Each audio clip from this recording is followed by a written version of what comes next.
코로나 팬데믹 시기를 겪으면서 경제적 형편이 급격하게 어려워진 대표적인 사례 중에 하나입니다. 오늘 소개할 채무자 같은 경우는 가족관계 증명서를 보시면 나이는 50대인데 배우자가 있으셨고 자녀가 한 명이 있었습니다. 이분의 진술서를 보시면 가정생활을 유지하기 위해서 남편이 소득이 많지가 않으니까 자기도 생활비를 벌기 위해서 맞벌이를 할 필요성이 생겼고, 애 좀 키워놓고 취업하려니까 나이가 들어서 취업이 힘드니까 결국 할 수 있는 건 자영업밖에 없었고, 자영업을 시작하게 되었는데 코로나 직격탄을 맞으면서 영업 제한 등 각종 제한이 생기면서 자영업 매출이 급격하게 감소하기 시작했는데, 남편은 다니는 직장에서 코로나를 이유로 정리해고를 하니까 실직까지 하게 되었다. 그래서 부부 양쪽 모두 소득이 거의 없어졌는데 금리까지 올라서 내야 되니 이자까지 늘어나니까 굉장히 힘들어졌다. 그런 뜻입니다. 여러분이 개인회생을 신청하시면 법원에서 임대차 계약서 또는 무상거주 사실 확인서를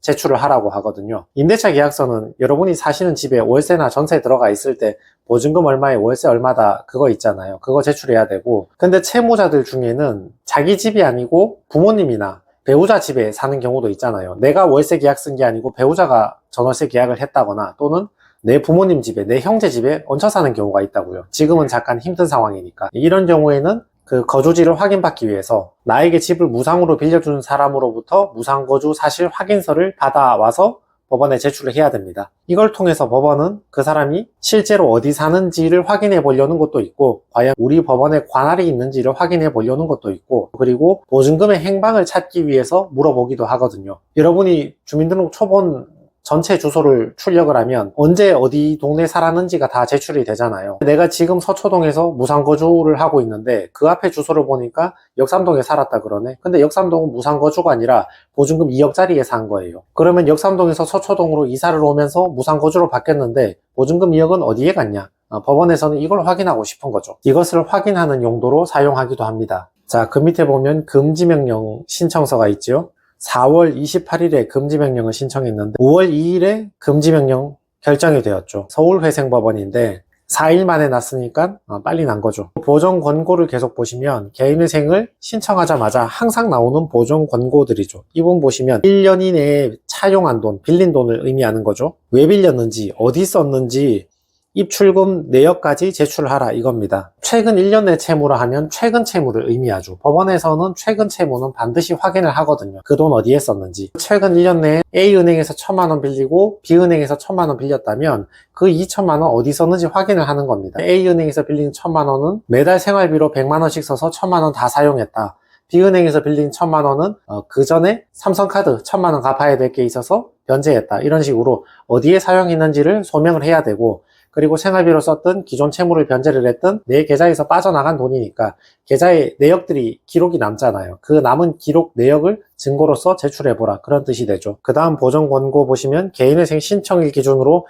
1년 전부터 현재까지 신청인 명의의 신용카드 상세 내역을 제출하고 각 내역 중 50만 원 이상 결제한 내역을 다음과 같이 사용 내역을 소명하라. 사용 내역이 불분명하거나 지나친 낭비, 불성실한 사용으로 판단되는 내역은 청산가치에 반영을 하라, 이렇게 되는 겁니다. 방금 전에 설명드린 건 최근 1년 내에, 오늘이 1월 1일이라면 작년 1월 1일부터 오늘 1월 1일까지 1년 동안 빌린 최근 대출이고, 지금은 최근 신용카드, 최근 1년 동안 사용한 신용카드 내역이 있잖아요. 그러니까 그 신용카드 사용 상세 내역 출력하면 어디에 썼는지가 다 기록이 되어 있잖아요. 그거 제출하고, 그 중에서 한 번 카드 긁을 때마다 50만 원 이상 결제한 거, 그거 어디에 썼는지 도표로 만들어서 이걸 뭐 애들 학원비에 쓴 건지, 뭐 생활비로 쓴 건지, 병원비로 쓴 건지, 아니면 어디 가서 쇼핑으로 쓴 건지, 도박으로 쓴 건지, 그 사용 내역을 한번 제출해보라, 그런 내역이 됩니다. 그 다음에 각 활동성 계좌에 최근 1년간 100만 원 이상 입출금한 내역을 정리하여 제출하시기 바랍니다. 여러분 계좌 내역 중에서 최근 1년치 내역 있죠. 그 중에서 건당 100만 원 이상 입출금한 내역들이 있잖아요. 그거 왜 입출금했는지 내역을 정리하고 첨부 자료를 제출하라, 그런 뜻이 되죠. 법원도 일이 많고 바쁜데 뭐 10,000원, 20,000원 입출금한 거 이런 거 다 물어볼 수는 없잖아요. 그러니까 100만 원이란 기준을 정해서 물어보는 겁니다. 여기 양식에서 보시는 예시처럼 1월 1일에 150만 원을 땡땡은행에 이체했다. 아마 기존 채무를 변제한 거겠죠. 그러면 은행에 이체해서 변제했다, 이렇게 얘기하면 되는 거고, 1월 1일에 110만 원을 땡땡 카드에 카드 대금을 결제했다. 그런 경우는 내가 쓴 카드 대금 결제했다. 이런 식으로 소명을 하는 거죠. 이렇게 최근 1년 동안 빌린 돈, 최근 1년 동안 사용한 카드 내역, 최근 1년 동안 입출금한 내역, 통장 내역 이렇게 다 제출을 하게 되면 내가 돈을 얼마를 빌려서 어디에 썼는지가 다 드러나게 되는 거죠.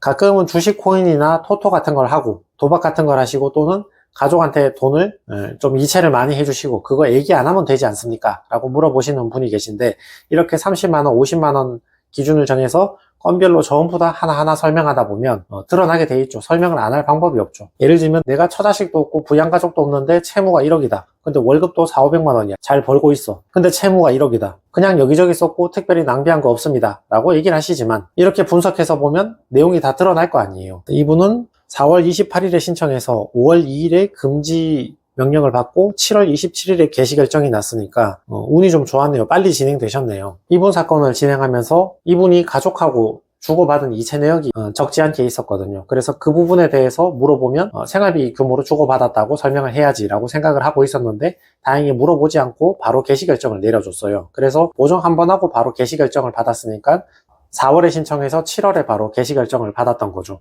보통은 가족 간에 돈을 주고받으면 법원에서 이걸 계속 물어보거든요. 왜 받았냐, 왜 줬냐 물어보기 때문에 그것 때문에 재판이 길어질 수도 있고 소명 못하는 부분은 청산가치에 반영돼서 변제금을 끌어올리기도 하는데 이분 같은 경우는 법원에서 안 물어보고 바로 개시 결정을 내려줘서 개시 결정이 빨리 났습니다. 제가 추측해 보기에는 이분이 가족하고 주고받은 금액 자체가 건당 금액 자체가 워낙 작다 보니까 누가 봐도 생활비인 게 명백하니까 입출금 내역 제출하면서 생활비로 배우자하고 주고받았다 이 정도로 설명이 다 됐기 때문에 더 이상 안 물어보고 개시 결정을 좀 빨리 내려준 것 같습니다. 이분은 소득이 개인 사업을 해서 버는 돈이 한 달에 100만 원 정도 됐고 근데 100만 원으로 개인회생을 할 수는 없잖아요. 월급이 너무 작으니까. 그러니까 알바를 한 개 추가해도 괜찮다고 했죠. 알바 한 개 추가해서 합이 170만 원이 되었습니다. 170만 원 빼기 이분 자녀가 있으니까 근데 2인 생계비를 넣을 수는 없잖아요. 170만 원 빼기 220만 원 하면 마이너스가 되니까 개인회생을 할 수가 없으니까 1.5인 생계비에서 147만 원 정도 빼서 월 22만 원 변제하는 거 36개월 하면 총 800만 원 정도를 변제하게 되시거든요. 그게 이 채무자 원금의 10%를 변제하고 90%를 탕감받고 이자는 100% 전부 탕감받게 되는 것이죠. 전체 채무액 8,100만 원인데 대략 800만 원 변제하고 나머지는 탕감받게 된 것입니다. 월급이 작은데 생계비를 내리지 않고 오히려 올려줬죠. 1인 생계비보다 더 인정을 받았고 월급이 작은데 36개월을 60개월로 늘리지 않고 36개월로 그냥 끝이 났습니다. 전체 변제금 그래봐야 800만 원 밖에 안 되니까 굉장히 작게 통과하신 거죠.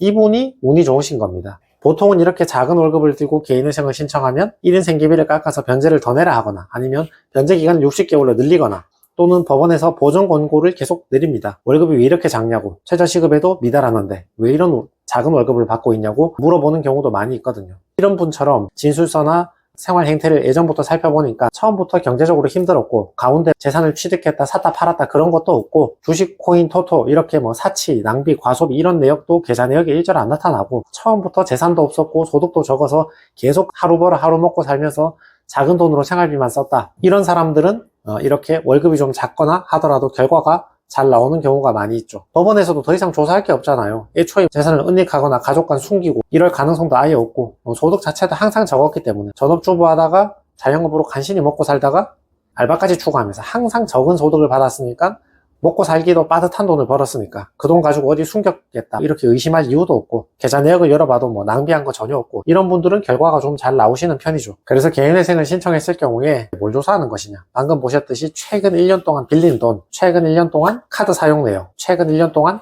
통장에 입출금 내역 이런 것들을 조사하는 겁니다. 그 돈 어디 썼는지 확인해 보려고 법원이 반드시 조사하는 것이죠.